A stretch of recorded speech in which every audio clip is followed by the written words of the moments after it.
حضرت عائشہ صدیقہ رضی اللہ عنہا بیان فرماتی ہیں کہ جب نبی کریم صلی اللہ علیہ وسلم بیمار ہو گئے اور تکلیف زیادہ بڑھ گئی تو آپ صلی اللہ علیہ وسلم نے اپنی بیویوں سے اس کی اجازت لی کہ بیماری کے دن میرے گھر میں گزاریں۔ انہوں نے اس کی آپ کو اجازت دے دی۔ پھر آپ صلی اللہ علیہ وسلم باہر تشریف لے گئے۔ آپ کے قدم مبارک زمین پر لکیر بنا رہے تھے۔ آپ صلی اللہ علیہ وسلم اس وقت حضرت عباس رضی اللہ عنہ اور ایک اور شخص کے بیچ میں تھے، یعنی دونوں حضرات کا سہارا لیے ہوئے تھے۔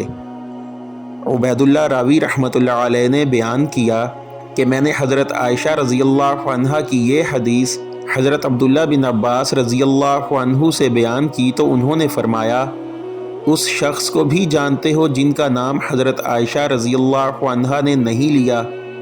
میں نے انکار کیا تو آپ نے فرمایا کہ وہ دوسرے آدمی حضرت علی رضی اللہ عنہ تھے۔